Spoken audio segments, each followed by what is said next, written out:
Good morning friends. मैं मुरली मीणा आप सभी का अपने यूट्यूब चैनल यूनिक एक्सपीरियंस में हार्दिक स्वागत करता हूं। आने वाली प्रतियोगी परीक्षाओं को ध्यान में रखते हुए हमने यूट्यूब के माध्यम से आप सभी से जुड़ने के लिए और आपकी प्रतियोगी परीक्षाओं की तैयारी में एक नई दिशा और मार्गदर्शन देने के लिए प्रयास शुरू किया है। और आज हम आपके लिए एक बिल्कुल फ्रेश टॉपिक और डिटेल डिस्कशन के लिए लेकर आए हैं। वो है राजस्थान की सभ्यता नामक टॉपिक। तो आज हम जानेंगे कि राजस्थान में जो सभ्यताएं हैं उनमें से मुख्य मुख्य जो सभ्यताएं हैं जो आपकी परीक्षा के दृष्टिकोण से ज़्यादा इम्पोर्टेंट है, उनके अंदर किस प्रकार से उनकी खोज हुई, उनकी क्या-क्या विशेषताएं हैं, किस प्रकार के वहाँ पर साक्ष्य मिलते हैं, उत्खनन किसने किया, इसका जो कालक्रम है वो क्या माना जाता है, और बहुत कुछ चीज़ें ऐसी जानने का प्रयास करेंगे जो आज तक आपने शायद पढ़ी नहीं होगी। तो आज हम शुरू करते हैं अपनी राजस्थान की सभ्यता इस टॉपिक को। और हमारी पहली सभ्यता है कालीबंगा सभ्यता। काली बंगा, बंगा का मतलब होता है चूड़ी। बंगा एक पंजाबी शब्द है जिसका मतलब होता है चूड़ी। और काली बंगा मतलब काले रंग की चूड़ी है, इसका शाब्दिक अर्थ हो गया। तो हमारा पहला ही चीज ये पूछा जा सकता है कि काली बंगा का शाब्दिक अर्थ क्या है, होता है काले रंग की चूड़ियां। अगर अपन बात करें कि कालीबंगा सभ्यता कहाँ पर अवस्थित है, तो कालीबंगा सभ्यता वर्तमान में हनुमानगढ़ जिले के अंदर स्थित है। और अगर ये पूछ लिया जाए कि ये कौन सी नदी के किनारे पर बसी हुई थी सभ्यता थी, तो इस प्रश्न का आंसर रहेगा हमारा घग्गर नदी, क्योंकि घग्गर नदी के तट पर ही इस सभ्यता का विकास माना जाता है। तो हमारे सामने तीन चीजें क्लियर हुई कि कालीबंगा का शाब्दिक अर्थ है काले रंग की चूड़ियां। कहाँ पर अवस्थित है, तो हनुमानगढ़ जिले के अंदर स्थित है। और कौन सी नदी के किनारे पर स्थित है, तो ये घग्गर नदी के किनारे पर स्थित है। ये चीज हमने देखी। अगर अपन बात करें कि कालीबंगा की खोज किसने करी, तो उस व्यक्ति का नाम था अम्लानंद घोष। इन अम्लानंद घोष ने कालीबंगा सभ्यता की खोज करी थी। और इसका उत्खनन का जो कार्य, खोज करता तो है अम्लानंद घोष, अगर उत्खनन करता की अपन बात करें यानी कि इसको खोदने का कार्य किसने किया, तो वो दो व्यक्ति थे, बीबी लाल और बीके थापर। इन्होंने 1961-62 में इसकी खुदाई करना शुरू किया था और खोज हुई थी इसकी 1952 में। लगभग 9 साल बाद इसकी खुदाई करना शुरू माना जाता है। अगर अपन इसके समृद्ध कालक्रम की बात करें, तो इसका जो समृद्धि काल है वो 2400 ईसा पूर्व से 1800 ईसा पूर्व माना जाता है। अभी जो घग्गर नदी है, इसको प्राचीन जमाने में द्रसदती नदी के नाम से भी अपन जानते थे। ये भी अपन को ध्यान में रखना है कि ये द्रसदती नदी यानी कि जो सरस्वती नदी, अपनी जो सरस्वती नदी है, ये उसी का दूसरा नाम है। तो अपन को ये भी ध्यान रखना है कि प्राचीन सरस्वती नदी के तट पर ये सभ्यता विकसित मानी जाती है। अब चलते हैं, अगर इसके उपनामों की अपन बात करें कि इसको किन किन नामों से अपन जान सकते हैं, तो उनमें मुख्य नाम है जैसे कांस्य युगीन सभ्यता। और कांस्य युगीन सभ्यता इसको इसलिए माना जाता है क्योंकि इसमें कांस्य धातु की प्रधानता ज्यादा देखने को मिलती है। दूसरा इसका नाम है हड़प्पा की दिनहीन और निर्धन बस्ती, भी कालीबंगा को कहा जाता है। दिनहीन और निर्धन बस्ती क्यों कहा जाता है, क्योंकि यहाँ पर ज्यादातर कृषक वर्ग के व्यक्ति रहा करते थे जो निर्धनता से ग्रस्त थे, इसलिए इसको दिनहीन और निर्धन बस्ती की संज्ञापन दे सकते हैं। अगर तीसरे नाम की बात करें तो इसको प्रसाधन सौंदर्य प्रेमी सभ्यता भी इसको माना जा सकता है। और इसके बारे में जो विशेष बात है वो ये है कि हड़प्पा सभ्यता की इसको तीसरी राजधानी माना है डॉक्टर दशरथ शर्मा ने। अगर आपन को ये पता होना चाहिए कि इसने बोला है कि तीसरी राजधानी, तो पहली और दूसरी राजधानी कौन सी थी, तो पहली राजधानी हड़प्पा और दूसरी राजधानी है मोहनजोदड़ो। और तीसरी राजधानी वो हो जाएगी कालीबंगा। तो हमारे सामने तीन राजधानियां होगी इसकी, हड़प्पा, मोहनजोदड़ो और कालीबंगा। तो ये चीज अपन ने इसके माध्यम से जानने का प्रयास किया। अब चलते हैं हम आगे। अब देखते हैं कि कालीबंगा से साक्ष्य या प्रमाण या अवशेष हमें जो मिले हैं वो किस प्रकार के हैं, या फिर यहाँ यूं देखा जाए कि इसके अंदर किस किस प्रकार की विशेषताएं अपन देख सकते हैं। सबसे पहले अपन देखते हैं कि यहाँ पर क्या क्या प्रमाण अपन को देखने को मिलते हैं। अगर हम यहाँ की सड़कों की बात करें, तो यहाँ की जो सड़कें हैं वो एक दूसरे को समकोण पर काटने का मतलब इस तरीके से इसको नाम दिया जा सकता है चेस बोर्ड। क्या नाम दिया जा सकता है इसको, चेस बोर्ड नाम इसको दिया जा सकता है, चेस बोर्ड सर्कस। इस चेस बोर्ड सर्कस के आधार पर इसको काटा जाता था। या फिर इसको दूसरा नाम दिया जा सकता है ऑक्सफोर्ड, ऑक्सफोर्ड, ऑक्सफोर्ड पद्धति भी इसको अपन नाम दे सकते हैं, ऑक्सफोर्ड पद्धति, या फिर चेस बोर्ड सर्कस इसको नाम दिया जा सकता है। जाल पद्धति भी अपन इसको बोल सकते हैं, ग्रिड पद्धति भी अपन इसको बोल सकते हैं, क्योंकि ये सड़कें एक दूसरे को समकोण पर काटती थी। समकोण पर काटने का मतलब ये नहीं है कि 90 डिग्री के एंगल पर सभी दिशाओं से काटना, मतलब उत्तर दक्षिण पूर्व पश्चिम, उत्तर पूर्व दक्षिण पश्चिम, उत्तर पश्चिम दक्षिण पूर्व, इस तरीके से वो एक दूसरे को काटती थी, इसलिए इसको ये नाम दिए जाते हैं। इस काटने की वजह से इसको ऑक्सफोर्ड नाम दिया जाता है, जाल पद्धति भी नाम दिया जाता है, चेस बोर्ड पद्धति भी नाम दिया जाता है, और ग्रिड पद्धति भी इसको नाम दिया जाता है। तो ये यहाँ की सड़कों की मुख्य विशेषता अपन एक तरीके से मान सकते हैं। अगर अपन यहाँ पर खेती की बात करें कि यहाँ पर जो खेत है वो किस प्रकार के मिले हैं, तो दोहरे जुते हुए खेतों के साक्ष्य में यहाँ से मिल रहे हैं। दोहरे जुते हुए खेतों के साक्ष्य अपन यहाँ पर देख सकते हैं, इस प्रकार की कृषि के साक्ष्य में यहाँ पर देखने को मिलते हैं। अब आगे चलते हैं अपन मोहरों की तरफ। तो यहाँ पर जो मोहरें मिली है हमें, वो बेलनाकार मोहरें मिली है, और बेलनाकार मोहरें हमें एक तरीके से इसका जो सामंजस्य है वो मेसोपोटामिया सभ्यता के साथ अपन बैठा सकते हैं, क्योंकि मेसोपोटामिया की जो सभ्यता है वहां पर भी बेलनाकार मोहरें देखने को मिली थी। अग्नि वेदिकाओं के बारे में देखें तो यहाँ पर 7 अग्नि वेदिकाओं के साक्ष्य में मिले हैं। साथ ही साथ हमें भूकंप के साक्ष्य भी एकमात्र इस स्थान पर देखने को मिलते हैं। 7 अग्नि वेदिकाओं के साक्ष्य भी कालीबंगा से, और भूकंप के साक्ष्य भी हमें कालीबंगा से मिलते हैं। अगर अपन यहाँ की फसलों की बात करें तो यहाँ पर मुख्य रूप से जो फसलें हैं उनमें गेहूं, जौ, सर्वप्रथम कपास के साक्ष्य, ये यहाँ पर अपन देख देख सकते हैं। अगर अपन से परीक्षा में ये पूछ लिया जाए कि राजस्थान में सर्वप्रथम कपास के साक्ष्य कहाँ से मिलते हैं, तो अपन को ध्यान रखना है कालीबंगा। भूकंप के साक्ष्य तो वो भी कालीबंगा से। बेलनाकार मोहरे कहाँ से मिली तो भी कालीबंगा से। दोहरे जुते हुए खेत के साक्ष्य कहाँ से मिले तो भी कालीबंगा से। ऑक्सफोर्ड सर्कस पद्धति कहाँ पर देखने को मिलती है तो भी कालीबंगा। अब अपन देखते हैं कि दोहरी रक्षा प्राचीर है, उसके अवशेष भी हमें यहाँ से मिलते हैं। अगर अपन यहाँ के मकानों की बात करें, यहाँ के जो मकान हैं वो कच्ची ईंटों के बने हुए मिले अपन को, इसीलिए इसको दीनहीन बस्ती कहा गया है। अगर हम यहाँ की ईंटों की जो साइज है उसकी बात करें, ईंटों की साइज मानी जाती है 30:15 अनुपात 7.5, इस तरीके की यहाँ पर ईंटों की साइज अपन देख सकते हैं। और यहाँ की जो फर्श हैं वो अलंकृत ईंटों और सजावटी ईंटों से बनी हुई हम देख सकते हैं।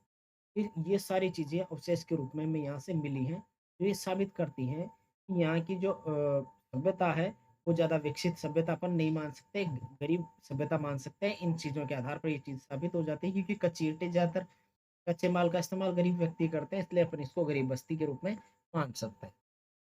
अब इसकी सभ्यता की विशेषताओं पर अपन चलते हैं आगे।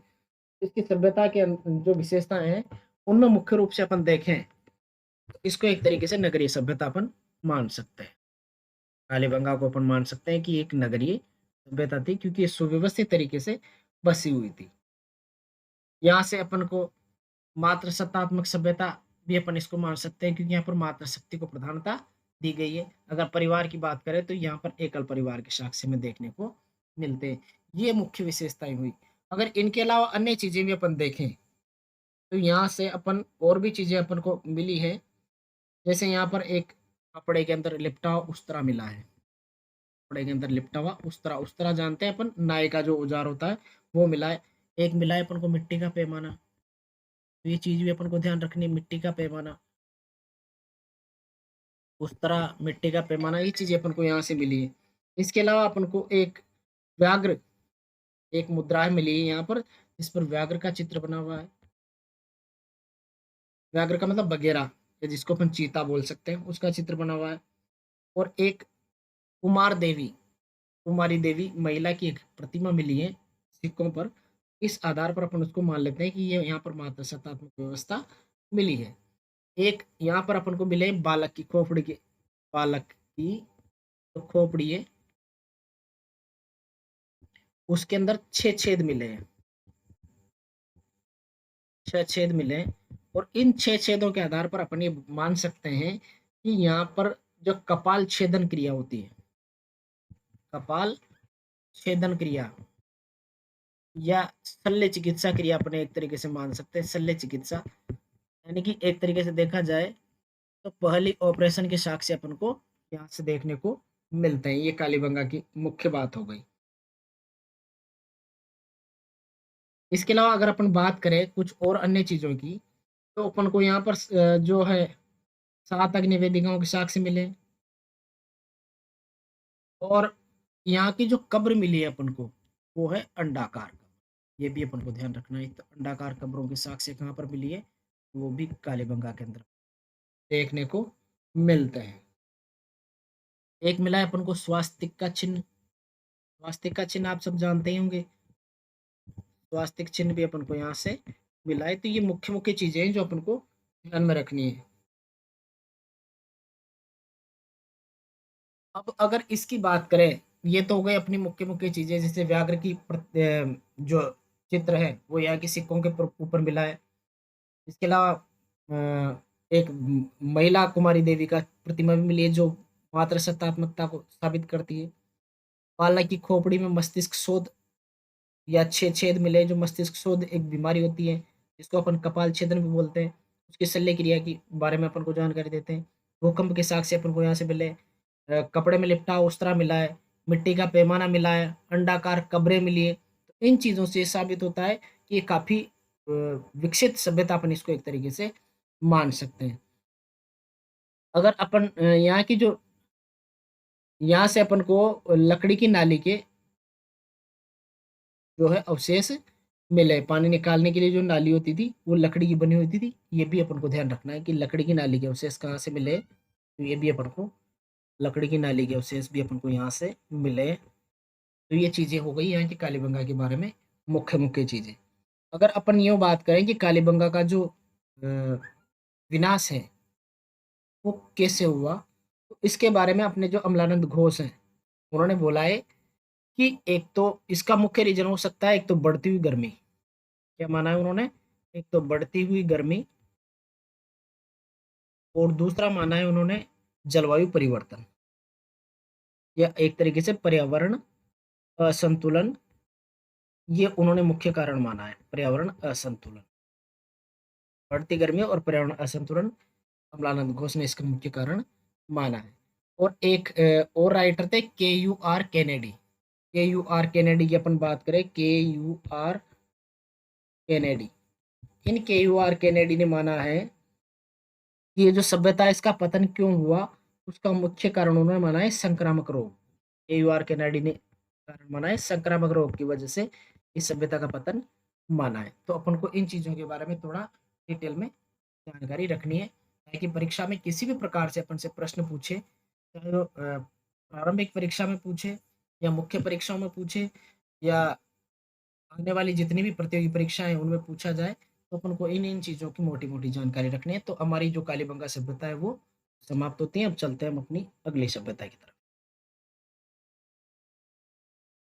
हमारी दूसरी जो मुख्य सभ्यता है वो है आहड़ सभ्यता। आहड़ जो सभ्यता है वो उदयपुर के अंदर स्थित है। नंबर एक चीज अपन को ध्यान रखनी है कि कहाँ पर स्थित है, ये उदयपुर में स्थित है। अगर अपन बात करें कि किस नदी के किनारे पर स्थित है, तो आहड़ जो सभ्यता है वो आयड़ नदी के किनारे पर स्थित है। आयड़ नदी के किनारे पर उदयपुर के अंदर स्थित है। अगर अपन बात करें कि इसकी खोज किसने की, तो आहड़ सभ्यता की खोज जो है वो अक्षय कीर्ति व्यास ने 1953 में की थी। इनको ए के व्यास नाम भी आपको देखने को मिल सकता है परीक्षा में, ए के व्यास। तो इन्होंने इस सभ्यता की खोज जो है, आहड़ सभ्यता की खोज, वो 1953 में की थी। अगर उत्खनन की बात करें तो इसका जो उत्खनन है वो आर सी अग्रवाल, जिनको अपन रतन चंद्र अग्रवाल बोलते हैं, उन्होंने इसका उत्खनन किया था। और इसका दूसरी बार यानी कि पुनः उत्खनन जो है वो एच डी सांकलिया ने करवाया था। तो अपन को इन दोनों व्यक्तियों के नाम ध्यान रखने, आर सी अग्रवाल और एच डी सांकलिया, इन दोनों ने इसका उत्खनन का कार्य करवाया था। हड़प्पा सभ्यता के उपनाम की अगर अपन बात करें, उपनाम है इसका ताम्रवती नगरी। अगर प्राचीन नाम की बात करें तो इसका प्राचीन नाम है आगाटपुर। अगर यहाँ के स्थानीय नाम की बात करें तो इस सभ्यता का जो स्थानीय नाम है यहाँ के लोगों के द्वारा दिया गया है वो धूलकोट इसको नाम दिया गया है। तो अपन को इसके उपनामों के बारे में ध्यान रखना है। ताम्रवती नगरी भी इसको कहा जाता है, आगाटपुर भी कहा जाता है और धूलकोट भी इसको कहा जाता है। अन्य नाम भी इसको दिए गए हैं, जैसे कि एच डी सांकलिया जो है उन्होंने इसको बनारस संस्कृति नाम दिया है। और इसको मृतकों या महासतियों का टीला भी कहा जाता है, ये भी इसका उपनाम है। तो अपन को ये जो फैक्चुअल चीजें ये बिल्कुल ध्यान रखने की। खोज किसने की? के व्यास। उत्खनन किसने किया? R C Agrawal, H D Sankalia. उपनाम क्या क्या है? तो ये चीज अपन को ध्यान रखनी है। अब अपन बात करते हैं इसके अवशेषों की। तो यहाँ पर क्या क्या अवशेष अपन देख सकते हैं, क्या क्या अपन को यहाँ पर मिला है। तो उनमें मुख्य चीज है मिट्टी से निर्मित बैल। मिट्टी से निर्मित बैल का मतलब होता है जो मिट्टी का बना हुआ जो बैल होते हैं, उस वो बैल, उसको नाम दिया गया है बनासियन बुल। बनास नदी के आसपास का क्षेत्र अपन इसको मान सकते हैं, इसलिए इसको बनासियन बुल नाम दिया गया है। मृदभांडों की अगर अपन बात करें तो यहाँ से मिट्टी से निर्मित उपकरण अपन को मिले हैं। वो जो मृदभांड है वहां पर काले और लाल रंग के मिले हैं अपन को।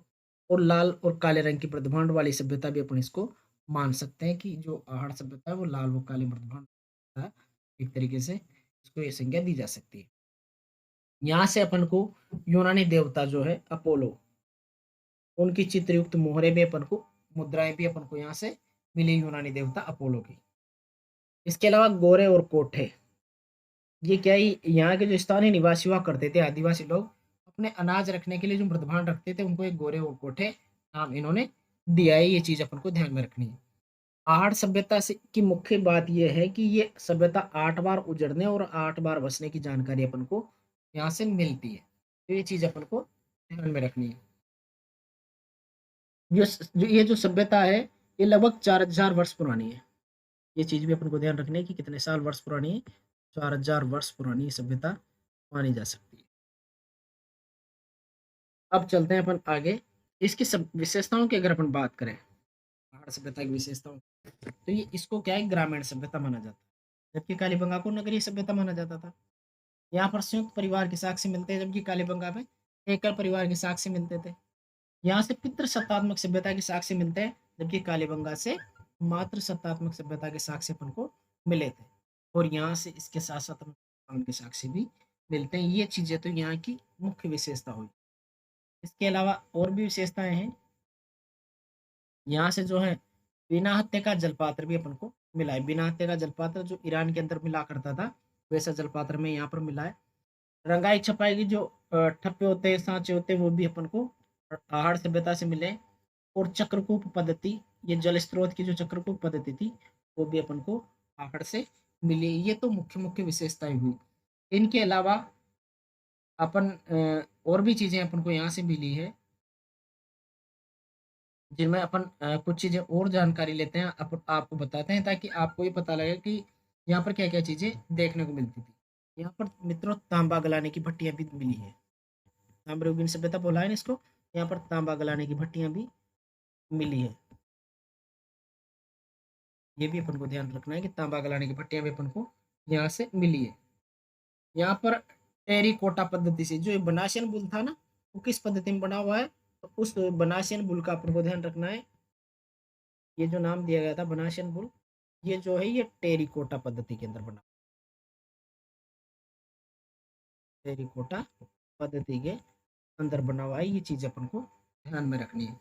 यहाँ पर जो गोरे कोटे के बारे में दिया था, स्थानीय लोगों के अनाज रखने के जो औजार थे, ये बड़े मृदभांड, इनको अपन एक तरीके से मान सकते हैं। यहाँ पर तांबे की मुद्राएं भी मिली है। ये चीज भी अपन को ध्यान रखनी है। कृषि के साक्ष्य भी मिले हैं और पशुपालन के साक्ष्य भी मिले हैं। ये जो लोग थे वो हाथी और गेंडा, इन दो पशुओं से परिचित थे। हाथी और गेंडा, इन दोनों का भी अपन को ध्यान रखना है कि इनसे ये लोग परिचित थे। इसके अलावा और तो कुछ खास चीजें नहीं है इस सभ्यता के बारे में। अब चलते हैं अपनी अगली सभ्यता की तरफ। अपन ने दो सभ्यताओं को जाना है, आहड़ और कालीबंगा। और तीसरी सभ्यता हमारी जो है वो है बैराट सभ्यता। बैराट जयपुर के अंदर स्थित है वर्तमान में। अगर इसकी देखा जाए तो ये बाणगंगा नदी के किनारे पर स्थित है। तो अपन को ध्यान रखना है कि कौन सी नदी के किनारे अवस्थित है, तो बाणगंगा नदी के किनारे अवस्थित है। इसकी जो खोज है वो 1936 में राय बहादुर दयाराम साहनी के द्वारा की गई थी। ये चीज अपन को ध्यान रखनी है कि इसकी सभ्यता जो है किसने खोज करी थी, तो दयाराम साहनी ने इसकी खोज करी। यहाँ के अवशेषों की अगर अपन बात करें तो यहाँ से बीजक डोंगरी, भीम डोंगरी ये मुख्य डोंगरियाँ हैं जहाँ पर अपन को अवशेष मिले हैं। प्राचीन नाम इसका विराटनगर है। इस इसको क्या है महाभारत कालीन नगरी माना जा सकता है, माना जाता है एक तरीके से देखा जाए तो। क्योंकि पांडवों का जो अज्ञातवास था, वो अज्ञातवास पांडवों ने यहीं पर बिताया था और इसी राजा विराट की पुत्री से अर्जुन के जो पुत्र थे उनका विवाह हुआ था। उत्तरा जो 3 ये इनकी पुत्र वधू थी, वो यहीं की रहने वाली। तो इसको एक तरीके से महाभारत कालीन स्थल माना जा सकता है। मौर्यकालीन साक्ष्य भी अपन को यहाँ से मिले। मौर्यकालीन जो सम्राट अशोक है, के साक्ष्य अपन को ये बीजक डोंगरी, भीम डोंगरी, इन पहाड़ियों से मिले हैं। इसके अलावा यहाँ पर बौद्धकालीन साक्ष्य भी अपन को मिले हैं। ये चीज़ अपन को ध्यान रखनी है। इस प्रश्न को कैसे भी पूछा जा सकता है कि मौर्यकालीन, बौद्धकालीन और महाभारतकालीन साक्ष्य किस सभ्यता स्थल से मिले हैं, वो भी अपन को ध्यान रखना है कि बेराट से मिले हैं। इसका उत्खनन जो कार्य है, खोज का कार्य तो राय बहादुर दयाराम साहनी ने किया था, और उत्खनन जो कार्य है वो था कैलाशनाथ दीक्षित और नीलरत्न बनर्जी, इन दोनों व्यक्तियों ने मिलकर यहाँ का उत्खनन कार्य करवाया। अब चलते हैं हम अपन आगे। यहाँ पर जो अपन को शिलालेख मिले हैं, वो सम्राट अशोक के 2 शिलालेख मिले हैं। भाब्रू शिलालेख जो है, उसकी खोज कैप्टन बर्ट ने की थी 1836-37 में। बीजक डोंगरी पर ये मिला था और इससे अपन को बौद्ध धर्म की जानकारी प्राप्त होती है। ये मुख्य और इम्पोर्टेंट चीज और ध्यान में रखने योग्य तथ्य हैं, क्योंकि इसी के संबंध में यहाँ पर ब्राह्मी लिपि के अंदर एक शब्द मिला है लिखा हुआ, जिसको अपन बुद्ध धम्म संघ, ये लिखा हुआ अपन को मिला हुआ है। तो ये चीज अपन को ध्यान में रखनी है कि किस स्थल से ये से प्राप्त। अपन चीनी यात्री ह्वेनसांग को जानते हैं, तो चीनी यात्री ह्वेनसांग ने भी बेराट की यात्रा की थी। ये चीज भी अपन को ध्यान में रखना है। और शैल चित्र के साक्ष्य भी यहाँ से देखने को मिले, तो ये चीज भी अपन को ध्यान में रखनी है। बौद्धकालीन जो साक्ष्य है, वो यहाँ के अलावा एक और अन्य जगह से मिले हैं राजस्थान में। उस जगह का नाम है डग झालावाड़। ये चीज भी अपन को ध्यान रखनी है ताकि ये अपने दिमाग में रहे एक साथ। तो मैंने लिखवा दिया इसको कि बौद्धकाल में साक्ष्य अपन को विराटनगर के साथ साथ या बेराट के साथ साथ डग झालावाड़ से भी देखने को मिलते हैं। यहाँ पर जो है वो 36 चांदी की मुद्राएं मिली है। ये भी अपन को ध्यान रखनी है, 36 चांदी की मुद्राएं भी यहाँ पर मिली है। इन 36 मुद्राओं में से 28 जो है वो यूनानी शासकों की है और 8 जो है वो पंचबार्क है। ये अपन को विशेष ध्यान रखना है। हमारी 3 सभ्यताएं स्थल कंप्लीट हो गए, कालीबंगा, पहाड़ और बेराट। अब चलते हैं हम अपने चौथे स्थल की तरफ। इसका नाम है गणेश्वर। गणेश्वर जो सभ्यता स्थल है, वो सीकर के अंदर स्थित है। और ये जो गणेश्वर सभ्यता है, वो कांतली नदी के किनारे पर विकसित हुई थी। और इस सभ्यता स्थल को ताम्रवती सभ्यता की जननी भी कहा जाता है। गणेश्वर सभ्यता जो है उसको ताम्रवती सभ्यता की जननी कहा जाता है। इसकी जो खोज है वो आर.सी. अग्रवाल ने की थी और उत्खनन का कार्य विजय कुमार ने यहाँ पर करवाया था। ये चीज अपन को ध्यान में रखनी है। और इसका जो कालक्रम है वो 2800 ईसा पूर्व माना जाता है कार्बन डेटिंग पद्धति के आधार पर। तो ये चीज अपन को ध्यान में रखनी है। तो इसमें क्या चीज मुख्य हो गई, कहाँ बस स्थित है, सीकर, कौन से नदी किनारे, तो कांतली, उपनाम ताम्रवती सभ्यता की नगरी, खोज आर.सी. अग्रवाल, उत्खनन विजय कुमार, समृद्धि काल 2800 ईसा पूर्व। इसके उपनाम की अगर अपन बात करें तो इसका उपनाम है ताम्रयुगीन सभ्यताओं की जननी और पुरातत्व का पुष्कर भी इसको कहा जाता है। अगर यहाँ के अवशेषों की अपन बात करें तो एकमात्र स्थल है जहाँ से पत्थर के बांध के प्रमाण अपन को मिलते हैं। पत्थर से जो बांध बनाया जाता है उसके प्रमाण अपन यहाँ से प्राप्त कर सकते हैं। इसके अलावा तांबे की जो बाट है उसके भी प्रमाण अपन को यहाँ से मिलता है। अब चलते हैं हम अपने अगले सभ्यता स्थल की तरफ। इसका नाम है बागोर सभ्यता। बागोर सभ्यता जो है वर्तमान में भीलवाड़ा के अंदर स्थित है और एक कोठारी नदी के किनारे पर बसा हुआ स्थल है। इसकी खोज की अगर बात करें तो इसकी खोज बी.एन. मिस्र के द्वारा की गई थी। ये 3 चीजें मुख्य रूप से ध्यान रखनी है। बागोर कहाँ पर है, भीलवाड़ा, किस नदी किनारे, कोठारी नदी किनारे, खोजकर्ता कौन है, तो बी.एल. मिस्र है। अगर यहाँ के साक्ष्यों की बात करें अपन, तो यहाँ से हमें राजस्थान में सर्वप्रथम पशुपालन के साक्ष्य, जिसके प्रमाण 5000 ईसा पूर्व के, वो बागोर सभ्यता देखने को मिलते हैं। तो ये चीज़ बहुत ज़्यादा इम्पोर्टेंट है क्योंकि सर्वप्रथम पशुपालन के साक्ष्य भागौर सभ्यता भीलवाड़ा से मिले हैं। इस सभ्यता को प्राचीन सभ्यता का आदिम संग्रहालय भी कहा जाता है। आदिम संग्रहालय का मतलब पुरातात्विक संग्रहालय जो है, वो इसको माना जा सकता है क्योंकि यहाँ पर सर्वप्रथम पशुपालन के साक्ष्य मिले। अगर यहाँ के औज़ारों की अपन बात करें तो यहाँ से लोगों की स्वास्तिक चिन्ह का उपयोग करने के साक्ष्य अपन को मिले और चमड़ा सिलने के साक्ष्य भी अपन को यहाँ से प्राप्त होते हैं। तो ये चीज़ें हुई मुख्य रूप से बागोर सभ्यता के बारे में, जो बागोर कहाँ पर स्थित है? भीलवाड़ा के अंदर। ये चीज़ अपन को थोड़ा ध्यान रखनी। ज़्यादातर पूछा जाएगा तो सुमेलित के अंदर ऐसी चीज़ों को पूछा जाएगा। अब चलते हैं अपनी अगले सभ्यता स्थल पर। नाम है तिलवाड़ा सभ्यता। तिलवाड़ा जो सभ्यता स्थल है वो बाड़मेर के अंदर स्थित है और बात करें तो ये लूनी नदी के किनारे पर स्थित है। इसका जो खोज करता है वो है वीएन मिश्र। ये चीज़ें अपन को ध्यान रखनी है। तिलवाड़ा जो सभ्यता है उसको प्राचीन मानव का निवास स्थल भी कहा जाता है। ये चीज़ बिल्कुल फैक्ट है। प्राचीन मानव का निवास स्थल किस सभ्यता को कहा जाता है? तो वो है तिलवाड़ा सभ्यता। कहाँ पर स्थित है? बाड़मेर। किस नदी किनारे? लूनी नदी किनारे। खोजकर्ता वीएन मिश्र। ये 4 चीज़ें इंपॉर्टेंट है इसके बारे में, यही अपन को दिमाग में रखनी है। अब चलते हैं हम अपने नेक्स्ट सभ्यता स्थल की तरफ। इसका नाम है बालाथल सभ्यता। बालाथल सभ्यता जो है वो उदयपुर के अंदर स्थित है और आयड़ नदी किनारे स्थित है। इसी आयड़ नदी को बेड़च नदी भी कहा जाता है। इसकी खोजकर्ता की अगर अपन बात करें तो इसकी खोजकर्ता है वीएन मिश्र। अगर प्रमाण या साक्ष्यों की अपन बात करें तो यहाँ से 11 कमरों का विशाल भवन मिला है। राजस्थान में कपड़े के प्रमाण बालातल और बेराट सभ्यता से प्राप्त होते हैं। ये चीज़ अपन को ध्यान रखनी है। तो बालातल सभ्यता जो है उसके बारे में अपन को मुख्य चीज़ें ध्यान रखनी है। जिला उदयपुर, नदी आयड़, खोजकर्ता वीएन मिश्र। साक्ष्यों की बात करें तो 11 कमरों का विशाल भवन और कपड़े के प्रमाण बालातल सभ्यता और बेराट सभ्यता से 2 जगहों से मिले हैं। अब चलते हैं हम अपने अगले सभ्यता के स्थल की तरफ। हमारा अगला स्थल है रंगमहल सभ्यता। रंगमहल जो सभ्यता है वो वर्तमान में हनुमानगढ़ जिले के अंदर स्थित है। नदी की बात करें तो ये घग्गर नदी के किनारे पर स्थित है और इसके जो खोजकर्ता थे वो हंडारीड और एक स्वीडिश दल था जिसने 1952 के अंदर इस सभ्यता स्थल को खोजा था। ये चीज मुख्य रूप से अपन को ध्यान में रखनी है। अगर प्रमाणों की बात करें तो हमें यहाँ से क्या क्या प्रमाण मिलते हैं? तो गुरु और शिष्य की मूर्ति के प्रमाण हमें रंगमहल की सभ्यता से मिलते हैं। ये जो सभ्यता स्थल है रंगमहल सभ्यता स्थल, ये इसको कुषाणकालीन और गुप्तकालीन सभ्यता, यहाँ से गुप्तकालीन और कुषाणकालीन प्रमाण अपन को मिलते हैं। गोवर्धनधारी कृष्ण की जो मूर्ति है वो भी अपन को यहाँ से प्राप्त हुई है। तो इस सभ्यता के बारे में अपन को एक और जानकारी मिलती है कि 3 बार उजड़ने और 3 बार बसने के प्रमाण भी हमें यहाँ से मिले। तो रंगमहल सभ्यता के बारे में विशेष ध्यान रखने की बात ये है कि घग्गर नदी के किनारे पर स्थित है और इसी घग्गर के किनारे कालीबंगा थी। दोनों का जिला भी हनुमानगढ़ है। इसका खोज करता है हनारेड और स्वीडिश दल, ये अपन को ध्यान रखना है। मुख्य खोज जो है यहाँ की गुरु शिष्य की मूर्ति है और कुषाणकालीन और गुप्तकालीन साक्ष्य अपन को यहाँ से मिले। इसके अलावा कृष्ण भगवान की जो गोवर्धन धारण करने की जो मूर्ति है वो भी अपन को यहाँ से प्राप्त होती है। अब चलते हैं हम अपने अगले स्थल की तरफ। अगला स्थल है गिलुंड।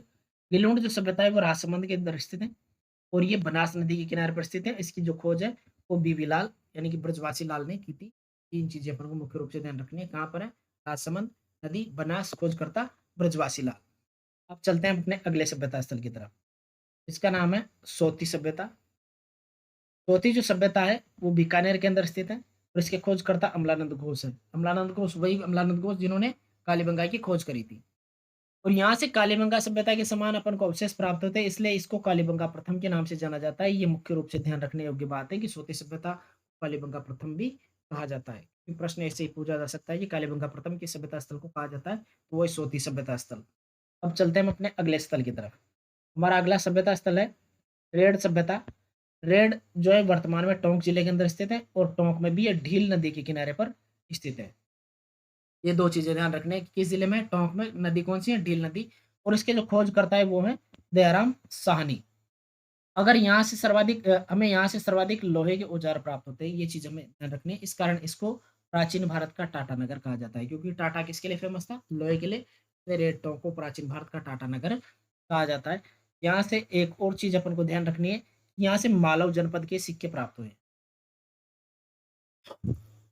और जो सिक्के हैं वो 3075 सिक्के हमें यहाँ से प्राप्त होते हैं। तो ये चीज़ अपन को ध्यान रखनी है। मुख्य रूप से मालव जनपद के सिक्के और 3075 सिक्कों के बारे में अपन को जानकारी रखनी है।